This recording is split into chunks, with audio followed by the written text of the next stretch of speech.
का जो हमारा टॉपिक है वो केमिस्ट्री के हवाले से है, जिसमें हम क्लास 9 के बारे में डिस्कस करेंगे, एटॉमिक नंबर और मास नंबर। तो एटॉमिक नंबर क्या होता है? Do you know what is atomic number? Atomic number क्या होता है? एटॉमिक नंबर जो है वो हमारे पास एक एटम है। फॉर एग्जांपल एटम के अब सेंटर में एक चीज़ होती है जिसको हम क्या कहते हैं? न्यूक्लियस कहते हैं। ठीक है, यानी एटम है हमारे पास, तो एटम के सेंटर में जो चीज़ है उसका नाम है न्यूक्लियस। न्यूक्लियस में अब दो चीज़ें हैं हमारे पास, कौन कौन सी हैं जी? एक तो जिस पर पॉजिटिव चार्ज है, पॉजिटिव चार्ज जिस पर होता है उसको क्या कहते हैं? प्रोटॉन कहते हैं। ठीक है, प्रोटॉन है, तो जो जितने किसी एटम के न्यूक्लियस में प्रोटॉन होंगे वही उसका एटॉमिक नंबर होगा।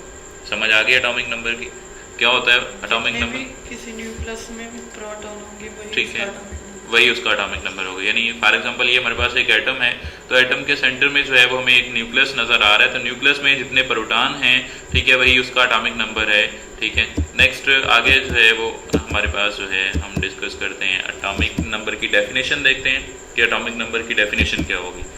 तो atomic number of an element, कि एक एलिमेंट का एटॉमिक नंबर जो है वो क्या होता है? इज इक्वल टू, वो इक्वल होता है नंबर ऑफ प्रोटॉन्स, ठीक है, present in the nucleus of its atom. कि हमारे पास एक एटम था, एटम के सेंटर में कौन सी चीज थी? न्यूक्लियस।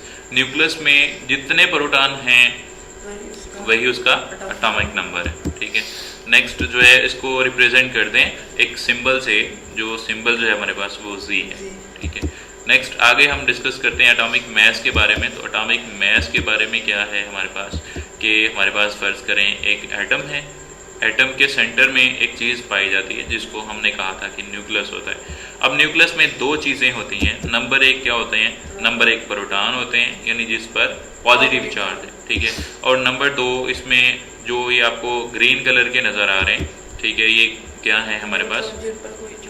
न्यूट्रॉन है और इन पर कोई चार्ज नहीं होता। ठीक है, तो एटॉमिक मास की अब हम डेफिनेशन डिस्कस करते हैं, या मास नंबर भी इसको हम कहते हैं। एटॉमिक मास को मास नंबर भी कहते हैं। ठीक है, तो ये इक्वल होता है sum of number of protons and neutrons.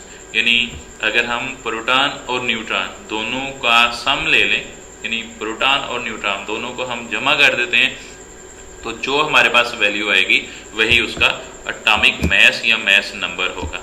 ठीक है, नेक्स्ट इसको रिप्रेजेंट करते हैं सिंबल ए से। एटॉमिक मास को सिंबल ए से रिप्रेजेंट किया जाता है। ठीक है, और इसको कैलकुलेट करने के लिए ए जो है वो हमारे पास इक्वल है जी प्लस एन। जी क्या है? जी हमारे पास हमने अभी थोड़ी देर पहले डिस्कस किया था कि जी हमारे पास किसी चीज़ का एटॉमिक नंबर है।